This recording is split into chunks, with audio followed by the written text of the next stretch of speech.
Olá pessoal, para quem chegou agora e ainda não me conhece, eu sou a Ana. Aqui nesse canal eu falo sobre brasileiros em Portugal, mas eu também falo sobre a vida dos brasileiros na Europa.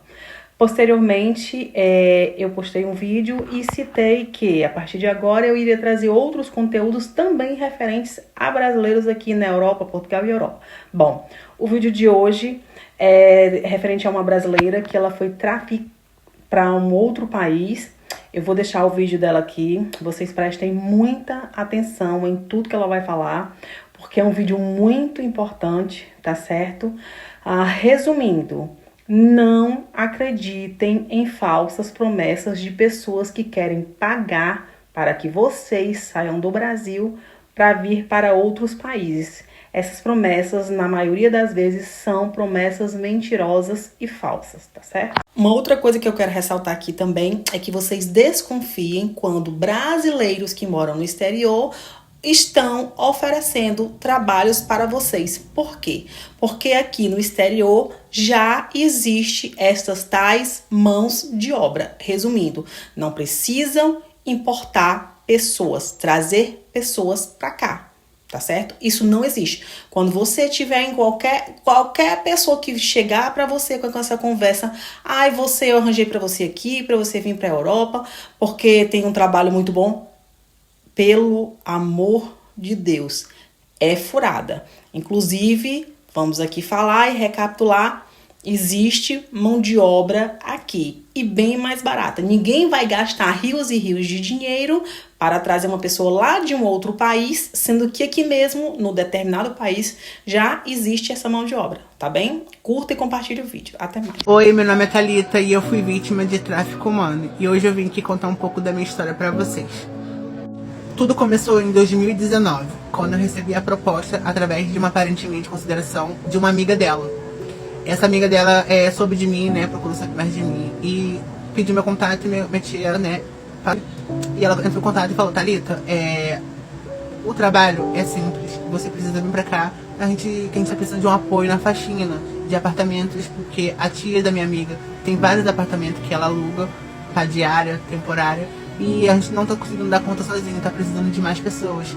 Então fez essa proposta, me explicou os valores, como funcionava e tudo mais. Fiquei meio indecisa. Porém, passou uma semana dessa proposta, a minha mãe teve uma convulsão. E com essa convulsão, ela indo pro trabalho, né, foi dentro do ônibus, indo pro trabalho. Aí a patroa dela foi, descobriu, botou ela numa clínica particular, ela ficou um dia, 2 dias, não me lembro.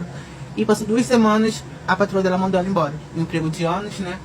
E com isso tudo, eu já me via numa situação muito precária, porque a minha mãe, com a casinha dela própria, né, que a gente morava eu e minha mãe, era uma casa muito simples. Ela dividiu a casa dela, deu metade pra filha dela, e a casa dela tava muito ruim já, porque, como eu venho explicando nos outros vídeos, minha mãe veio sofrendo muito, ela perdeu um filho, entendeu? E com isso, a nossa situação tava ficando muito ruim, entendeu? E a gente morava numa casa onde não tinha um portão, não tinha, sabe, não tinha... Era uma situação muito ruim. E eu queria mudar a realidade da minha mãe, porque minha mãe não merecia aquilo. Eu sempre vi minha mãe como uma mulher tão forte, e ela não merecia aquilo. Depois que ela foi mandada embora, as coisas pioraram ainda, entendeu? E eu com aquela proposta que eu tava em mente ainda, ali pensando se eu ia ou não ia, sem contar nada pra ninguém, comentei só com algumas pessoas que me incentivaram, né? Porque sabia da minha realidade. E também porque me apoiavam, falavam: Thalita, você pode ir conquistar sua casa própria, porque como minha mãe é minha mãe adotiva, eu não tinha casa, sabe? A casa dela era própria, mas se Deus me livre e guarde acontecesse o pior com ela, já era debatido entre os filhos dela quem ia ficar com a casa, quem vai ficar com a casa. E eu sabia que era só minha mãe fechar os olhos que uma hora ou outra eles iam botar eu pra lá, entendeu? E foi quando eu juntou tudo de uma vez só. Minha mãe tendo convulsão, a nossa situação muito precária. E eu falei: eu vou ir, decidi ir. Aí foi quando eu entrei em contato com a pessoa e falei: ó, eu decidi ir. Ela falou: tá bom. Ela tem os documentos, eu falei que não tinha, na época eu não tinha o documento todo ainda. E ela falou: tá bom, você tira esse documento o mais rápido possível. Se precisar de qualquer coisa, eu vou te ajudar, você tira o documento, você me avisa pra você tirar o passaporte. Explicou tudinho a situação, a burocracia. E ela até também dava o dinheiro quando precisava. Consegui resolver os documentos todos. Uma semana antes, eu e minha mãe tava numa situação muito apertada, a gente não tinha nem o que comer, né? Aí eu fui, contei pra ela falou, não se preocupa, mandou dinheiro, comprei gás, comprei as coisas pra dentro de casa. Eu fui, né, na esperança, falei, não, é uma coisa certa, é uma pessoa de bom coração, né? Porque eu falei que eu não podia sair e deixar minha mãe naquela situação. E fui, dezembro de 2019. E chegando lá, eu já fui surpreendida porque eles falaram, a mulher, né, no caso, e eu descobri lá que ela tinha o marido dela. Eles me sentaram e conversaram comigo e falaram, a situação é o seguinte, Thalita, a gente não podia falar pelo telefone, mas você só vai fazer programa aqui. Ela até me explicou, né, antes mesmo que poderia surgir outros trabalhos pra mim, né, que eu imaginava que poderia sim ser programa, eu não vou ser hipócrita admitir, mas, que eu falei, eu tô indo pra me arriscar. Eu tenho que saber se vai dar certo ou vai dar errado, eu tenho que ir. Então, com isso eu já esperava, só que eu não esperava que era só isso, entendeu? Que não era nem o que ela me falou. E foi daí que ela me convenceu em continuar. Falei, tá bom, tô aqui já. Ele já sabia da minha história, sabia do porquê eu estava ali, entendeu? Aí eu perguntei, eu vou trabalhar pra vocês? Aí ela foi e falou, não, você vai trabalhar pra uma pessoa que é nosso chefe também. E eu vou te atender o telefone, né? Se passar por você, com os clientes virem até você e tudo mais. E ele fica aqui pra poder fazer segurança e tudo mais. Eu falei, tá bom, de boa. E ela já me levou no outro dia pra poder conhecer esse rapaz, o dono. E ele foi conversou comigo também, perguntou tudo da minha vida. E eu contei pra ele desde o primeiro momento. Eu tô aqui não é por mim, é pela minha mãe. E minha mãe sempre contei a história da minha mãe. E expliquei ele todo o meu real motivo. Eu fui muito sincera com ele ali, sabe? Falei pra ele que eu não tava esperando por aquilo. Mas já que eu tava ali, então era o que eu queria. Era o que eu queria poder estar fazendo, poder mudar a realidade da minha mãe e a minha realidade. Aí começou. Passou finalzinho de janeiro, não, com metade de janeiro, né? Já iniciei a obra da casa da minha mãe. Eu não tinha conta bancária, porque eu fiz meu documento muito rápido e ele não tinha conta. Então eu não conseguia abrir uma conta na época, sabe? Eu tava muito ansiosa, não conseguia me boletadinho. E tinha uma pessoa da qual eu me incentivava muito a ir, que ficou por detrás em ajudar a fazer as coisas que eu queria. Que era dar uma reforma na casa da minha mãe, poder comprar os móveis novos e poder eu, sabe? Cumprir o que eu tinha prometido, depois pensar em mim, comprar minha casa, conseguir comprar minha casa e tudo mais. Só que essa pessoa, ela tinha um pensamento totalmente diferente do que o meu. Ela pensou que ia dar muito certo, entendeu? Eu já estava passando por algumas coisas lá nesse período de pequenininho, eu estava observando, que eu sou uma pessoa muito porque eu observa muito os andamentos dentro da casa, onde que eu ficava. E eu não sabia, sabe? E essa pessoa resolveu pensando mais próspero, sabe? Um pensamento bem maior do que eu imaginava. Ela simplesmente demoliu a casa da minha mãe toda e começou uma casa do zero. A nossa casa era de telha, ela botou laje. Até então eu só consegui fazer mesmo só a laje da casa da minha mãe. E com isso tudo já veio aquela pressão. Eu tinha que ajudar no dinheiro da obra, né? Pagar pedreiro, comprar material de obra. Minha mãe saiu da casa dela e foi pra casa da filha dela, que era nos fundos. Só que não deu certo. Aí eu tive que correr e alugar uma casa pra minha mãe. Sabe? Comprar algumas coisas que era pra poder ajudar minha mãe. E já era uma perturbação. Aí foi quando no final de janeiro começou meu pagamento bem descontado. E eu não sabia por quê. E o chefe foi, não, minto. Eu perguntei pra mulher e a mulher foi e falou que tava sumindo coisas lá e tava descontando do salário deles, todo mundo da casa. Que não, tava descontando apenas no meu. Praticamente eu tava trabalhando de graça, só pra poder sobreviver mesmo lá. E eu tinha toda a minha coisa no Brasil, era obra da minha mãe, aluguel da minha mãe, tudo da minha mãe, e eu tava ficando doida. Foi quando o chefe, comecinho de fevereiro, veio até casa e me buscou. E me levou pra um lugar completamente doido, um galpão, longe de tudo. Que lá na França tem vários lugares assim, né? Estranho.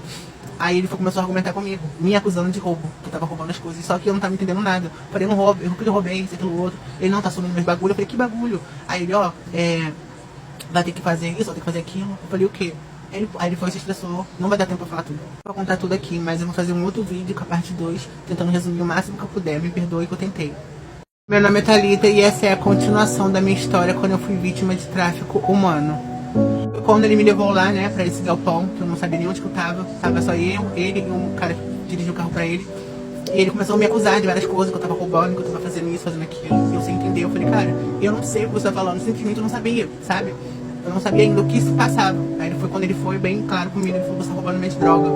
Minha cabeça simplesmente foi um filme. Eu não sabia qual era a minha reação, porque eu não imaginava que tinha essas coisas envolvidas no meio. E deu simplesmente um estalo na minha cabeça. Eu só escutava ele falando no fundo. E eu pensando tudo, um filme na minha cabeça, gente. Sabe? Foi simplesmente um filme, porque eu não sabia do que se tratava, por que eu tava sendo acusada daquilo.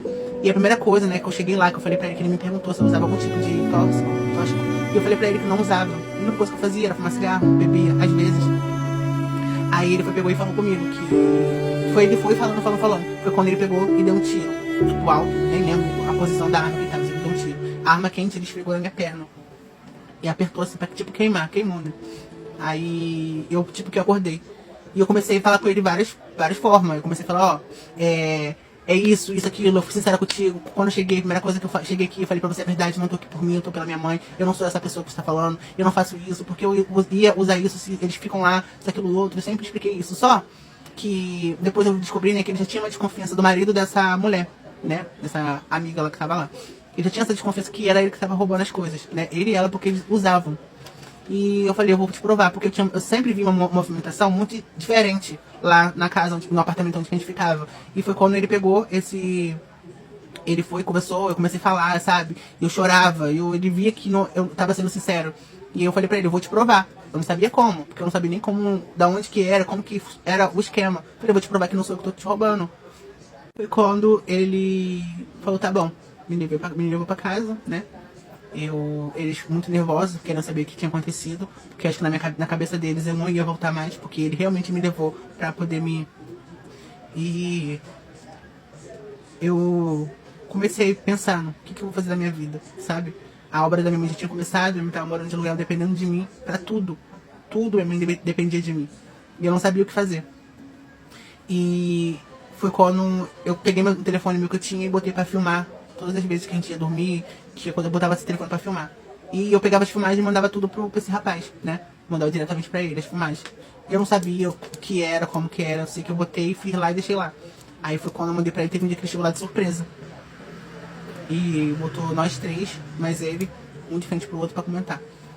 E na filmagem ele tinha visto alguma coisa que eu não entendia, mas ele sabia que ele tava vendo.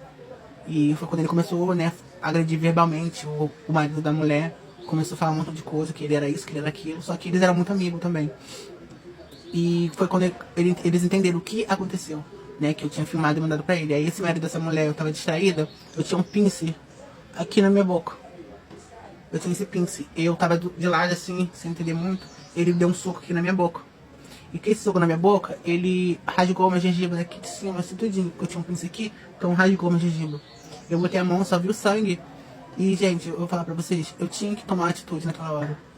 E foi quando eu olhei pra ele e a gente começou a se agredir. Porque o chefe, né, dali viu que eu tinha, tipo assim, que eu não era tão aquela coisa. Eu tinha atitude e tava ali, sério, firme no que eu tava falando. E foi quando teve a confusão toda, o chefe foi lá, bateu nele. Tinha falado pra ele poder... Briguinha, né, porque até então ele continuou morando na mesma casa que eu, né. Só que dali eu comecei já desesperada a pensar o que eu ia fazer. Eu não dormia. Teve vezes que eu tava deitada na cama, que era pra dormir. Eu via ele e ela conversando, sabe? Parecia que estava conversando, querendo fazer alguma coisa ruim comigo, né? Eu comecei a dormir com várias facas assim, embaixo do meu colchão, embaixo do meu travesseiro, em um lugar estratégico pra eu poder me defender. E foi quando eu fui, e conforme o tempo, em março, o meu visto venceria. Em março, o meu visto venceria. Foi quando o chefe, né, ele chegou assim e falou, ó, Thalita, seu visto tá vencendo, você vai ter que voltar pro Brasil. E a gente vê depois se você vai voltar pra cá. E eu falei pra ele, cara, pra onde que eu vou voltar? Eu não tenho casa. Eu tirei minha mãe da casa dela, achando que eu consegui fazer essa obra. Eu não consegui, porque eu tava perdendo todo esse dinheiro, eu não tava recebendo. E ele foi e conversou comigo, ele, ó, se você não quiser voltar, você continua aqui. Eu, de uma forma, eu acalmei o coração dele. Acho que ele enxergou o que eu tava fazendo ali, né? Quando eu falei, eu vou continuar aqui. Aí eu continuei, não fui embora. Porque eu tinha que dar iniciativa, só que, gente, como eu falei, foi 2019. Em 2020 já tinha a época da PAN, né, da PAN, que não pode falar o nome aqui, eu acho. Então piorou ainda, porque os trabalhos estavam muito fracos, entendeu? E eu não sabia o que fazer, porque eu já tinha toda aquela responsabilidade nas minhas costas.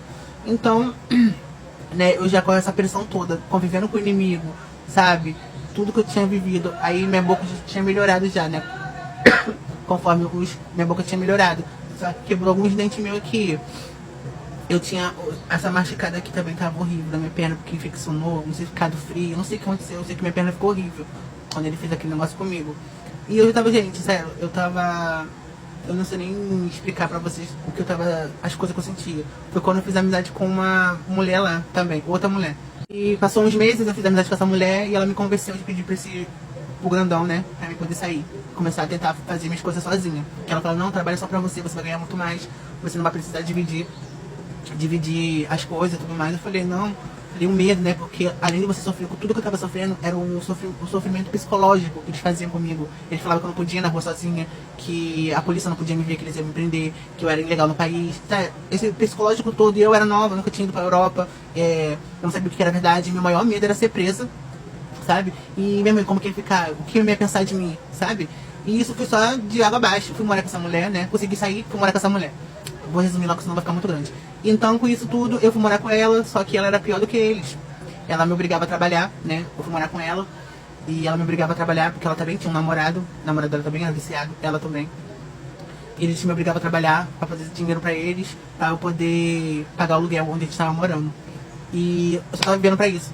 E quando eu comecei a criar força, que essa daí, ela sempre me ameaçava dizendo que ia chamar a polícia pra mim. E eu tinha já esse medo meu, né? De ser presa, de sei lá, eu tinha muito esse medo. Aí foi quando eu comecei a ter força, a bater de frente com ela. E, gente, vai ficar muito grande de novo. Eu peço, pelo amor de Deus, não é ruindade, é porque a história é muito longa. Você não tem noção. Não dá pra resumir assim rápido. Mas eu vou fazer a outra continuação. Pode deixar que eu vou fazer tudo de uma vez, que eu já vou sair postando. Meu nome é Thalita e eu fui vítima de tráfico humano e hoje eu resolvi vir contar um pouco da minha história pra vocês.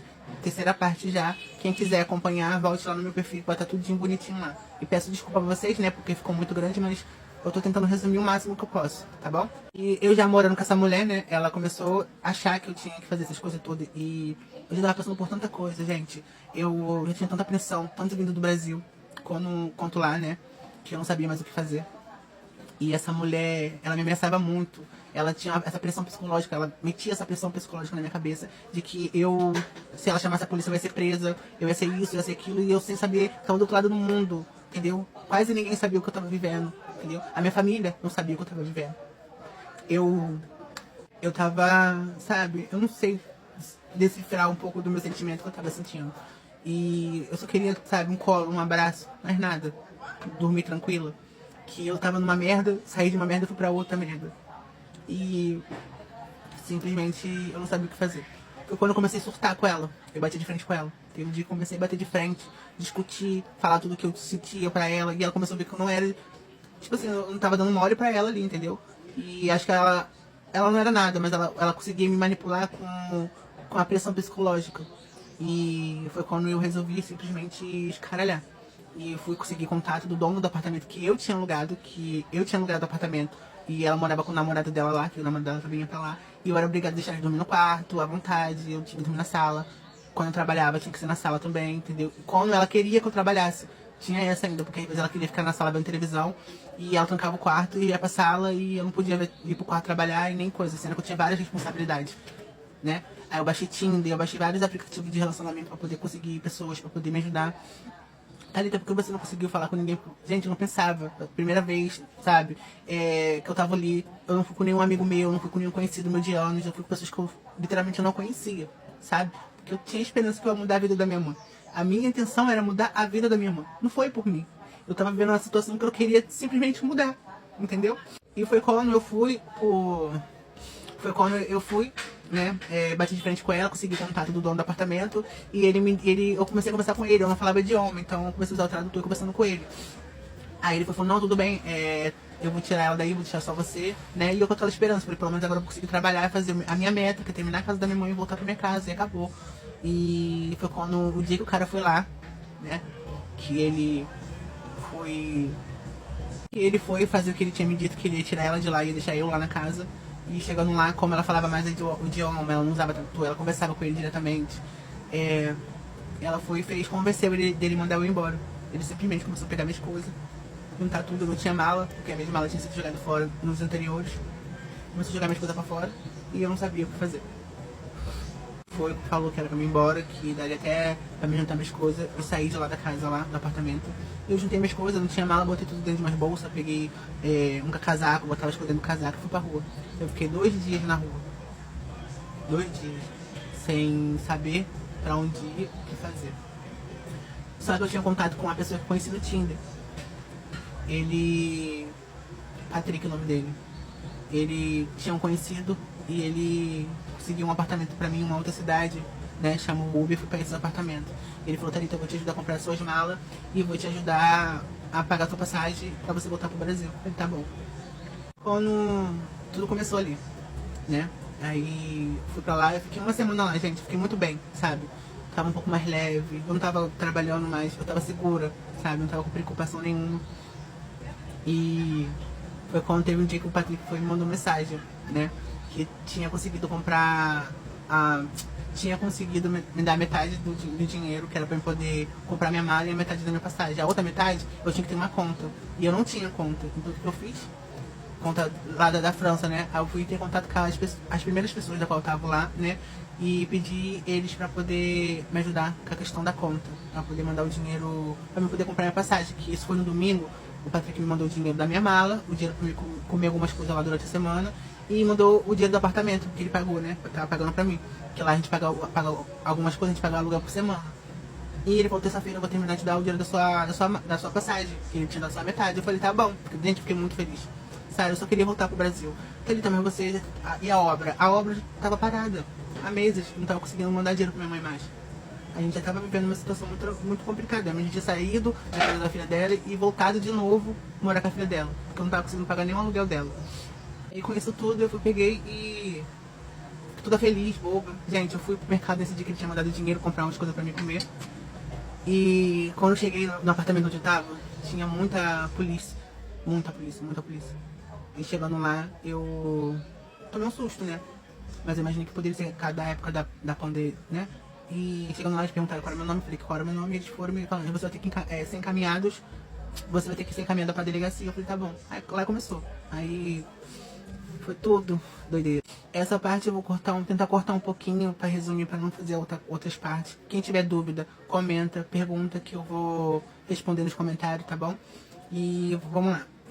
Chegando lá, eu me levaram pra delegacia, né? Veio a tradutora, né? Porque todo momento tinha uma tradutora. E quando eles começaram a me contar por que eles estavam ali, explicaram a situação toda, tudo, né? Da situação das primeiras pessoas que eu estava, que eles já estavam sendo investigados, eles já sabiam que eu estava indo pra lá, né? Desde o começo, a investigação na França já sabia, né? Que eu ia pra lá, que eu não... Eles falaram, ó, Thalita, você, por enquanto, você só é uma vítima, mas por enquanto, porque tinha o envolvimento todo, a questão do tráfico de humano e o tráfico de... Então, eu simplesmente estava ali, eu falava, cara, eu não sei o que vai ser de mim. Sinceramente, gente, eu não pensava. E vocês acreditam que a única coisa que me salvou foi um caderno. Um caderno que eu anotava tudo que estava acontecendo comigo. E como eu não podia falar nada pra ninguém o que estava acontecendo comigo lá, porque eu não queria trazer preocupação, as pessoas não tinham como me ajudar, eu escrevia tudo. Eu tinha um caderno e escrevia tudo, porque eu tava ali, porque eu queria. E foi quando a tradutora pegou meu caderno e começou a ler. A tradutora chorou. Teve um policial que se emocionou, porque ele viu que eu não tava ali por mim. Ele viu que eu tava ali pra poder ajudar minha mãe, sabe? O desfecho dessa história, depois o finalzinho, eu vou contar tudo pra vocês, né? Eu pensei que o vídeo ia ficar curto, mas infelizmente ficou bem longo. Mas eu quero que vocês entendam o meu real motivo de hoje estar aqui, querer crescer, poder terminar o que eu comecei, que é a obra da casa da minha mãe. E eu tenho fé. Gente, eu peço que vocês compartilham, curtam, comentam, interagem o máximo que vocês puderem, porque eu quero que minha história chegue em outras pessoas e eu quero conseguir poder ajudar minha mãe, terminar o que eu comecei e eu poder ter um pouco de dignidade de volta. Meu nome é Thalita e eu fui vítima de tráfico humano. E hoje eu vim dar um desfecho, um resumo para os vídeos que eu postei ontem. E primeiramente agradecer a todo mundo pelo apoio, pelo carinho. Eu tô vendo todos os comentários, não tô conseguindo responder todos. Mas sou muito grata por vocês todos que estão aqui comigo, me dando apoio para me contar essa história. Não é fácil. Ontem eu decidi contar a minha história porque eu tava muito engasgada, entendeu? Então vamos lá que eu vou dar o desfecho e vou vir com outros vídeos depois. Foi quando os policiais chegaram lá no apartamento, eu pensei mil coisas. Eu pensei que poderia ser porque eu ainda tinha anúncio meu de programa no aplicativo, né, no site lá. Então eu imaginei que poderia ser isso. Como eu tava na época da pandemia, eu imaginei que poderia ser isso, porque tava proibido as pessoas trabalharem com isso. Eu pensei que poderia ter sido a pessoa que me botou pra rua, né? Porque ela sempre me ameaçou, falando que ia acontecer comigo. Eu imaginei que ela poderia ter descoberto onde que eu tava e de alguma forma ela poderia usar disso pra poder me prejudicar. Pensei nisso também, mas eu tava aliviado porque eu sabia que eu não tinha cometido nada de errado. E de alguma forma eu ia voltar pro Brasil, entendeu? Eu sabia, tomei um susto quando vejo polícia, mas eu sabia que poderia ser uma coisa que eu ia me livrar e ia voltar pro Brasil já, entendeu? E foi quando a tradutora ligou pro telefone do policial, o policial me passou, e ela conversou comigo: Thalita, primeiramente, fica calma, você não tá sendo acusada de nada, você por enquanto é uma vítima. E você sabe por que eles estão aí? Eu falei: não sei, eu não sabia mesmo. E ela falou: então, você precisa ser encaminhado, eles vão te fazer algumas perguntas, você precisa responder, eles vão recolher algumas coisas dentro do apartamento, e você só pode ser encaminhado. Eu falei: tá bom, fui. Chegando na delegacia, era umas meio-dia, né? Aí eles começaram com as perguntas, né? Chegou uma outra tradutora lá e começaram com as perguntas. Eles estavam me monitorando desde quando eu cheguei. Mas Thalita, por que eles não interviram com isso tudo? Eu não sei, entendeu? Na verdade, eu não sei. Mas eu acredito que seja porque não poderia atrapalhar as investigações, entendeu? E eles não sabiam, eles sabiam que eu estava indo, eles sabiam quem eu era, mas eles não sabiam qual era a minha intenção realmente lá. Entendeu? Se eu era conivente, se eu era comparsa, entendeu? E foi quando eles pegaram e começaram, né, a falar. Eles grampearam meu telefone, eles tinham fotos de mim no mercado, na rua. E eu fui, eu simplesmente assim, eu fiquei abismada. Aí eles foram e me falaram quem eram as pessoas que estavam nessa investigação, que eram as pessoas do início que eu fui pra lá, entendeu? Através de uma amiga da minha tia. Sendo, eu não sabia o que eu tava passando, entendeu? Eu não sabia que eu tava sendo vítima disso que eles estavam falando, vítima de tráfico humano, né? Porque, como eles mesmos falaram, eles não me aprisionaram, como as pessoas estão falando aí, que se eu fosse, só ia ser vítima se eu tivesse presa, trancada e sendo obrigada a fazer coisas. Não. A maioria deles, tanto a primeira pessoa quanto a segunda, eles me manipulavam com falsas acusações, né? Que eles falavam que a polícia ia me pegar, que a polícia ia me prender, que isso, aquilo outro. Eles sempre usavam esse argumento. Eles me manipulavam dessa forma. E em relação à segunda, a mulher que eu fui, né? Ela não estava na investigação. Eu comentei dela, falei sobre ela, denunciei ela, assim, entendeu? Mas não teve nada em relação a ela, não. Era outra investigação que era das primeiras pessoas. Aí, com isso tudo, eu fui, expliquei, contei minha parte. Eu fiquei impressionada com tudo que eu fiquei sabendo, que eu não imaginava, sabe? É muito complicado, porque eu comecei a imaginar o que eu tava passando ali. E meu medo era eles se marcar com a minha cara e: Thalita, você vai ser acusada, você vai ser presa junto com eles. Porque nesse momento, todos já estavam presos, entendeu? Por isso que deu esse andamento todo. Porque o dia que a bomba explodiu foi nesse mesmo dia. Então eles prenderam todo mundo, recolheram todas as pessoas que eram vítimas também, que não era só eu. E com isso, eles começaram a conversar comigo. E tudo mudou quando eles pegaram um caderno meu, como eu expliquei, eu não tinha muito com quem falar, né? Mesmo que eles tinham grampeado meu telefone, eles pegaram 3 ligações minhas com algumas pessoas daqui do Brasil, que eram meus conhecidos, que eu desabafava algumas coisas, né? E eles perguntaram pra mim, eles tinham tudo anotado. Eu fiquei assim, abismada, coisa de filme mesmo. E eles perguntaram: por que você falou isso? Por que você estava chorando? Por que isso, aquilo, outro? E eu tinha que explicar detalhe por detalhe. E foi quando eles pegaram meu caderno, então eu escrevia tudo. Muita coisa eu não contava para as pessoas, porque eu não queria preocupar ninguém. Eu não queria mostrar para ninguém o que eu tava vivendo, sabe? Para preocupar as pessoas, porque ninguém ia conseguir me ajudar. Eu tava do outro lado do mundo, entendeu? E era muito complicado. E foi quando eles leram meu caderno, foi coisa de Deus, foi coisa de cinema. É muito complicado, porque a intérprete, ela não pôde se envolver nos casos, mas ela não conseguiu, ela chorou muito. Ela lia as coisas que eu escrevia, ela chorava.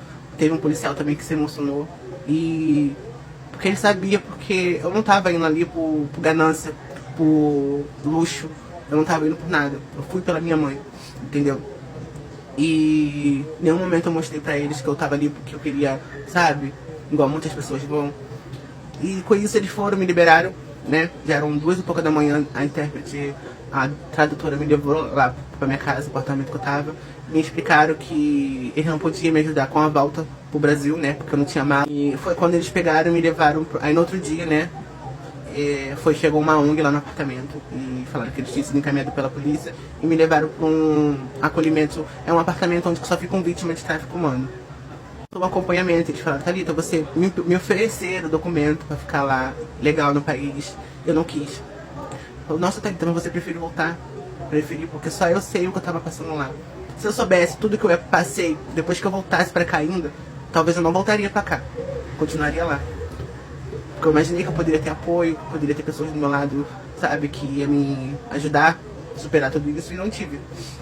E eu fiquei lá com essa ONG durante um mês e pouco, né, que eu voltei pro Brasil pro final de novembro, né, e, gente, então eu comecei a pensar, né, como seria minha volta pro Brasil, porque eu não tinha terminado a obra da minha mãe ainda, eu não tinha pra onde ir, eu não tinha como saber como que eu ia chegar no Brasil e conseguir terminar a obra da minha mãe, porque eu simplesmente não sabia. E fiquei um mês e pouco, né, lá. Eles até estavam planejando eu continuar lá e eu não queria de jeito nenhum, só queria voltar. Gente, eu fiquei com uma síndrome de pânico, eu fiquei com medo, eu tinha medo de tudo, eu não dormia. E foi quando o governo da França, que, né, acho que foi da prefeitura da cidade onde eu tava, que eles foram até mim, aí perguntaram mais sobre a minha história e eles falaram que ia me ajudar, né. Aí eles me ajudaram, compraram minhas malas, compraram a passagem, me levaram no aeroporto e eu vim pro Brasil. Essa mesma ONG foi a mesma ONG que achou a ONG que me acompanha até hoje, né, que é uma ONG internacional também, se não me engano, dos Estados Unidos, e eles me acompanham até hoje. E eu vou vir mais com resumo, explicando mais detalhes pra vocês.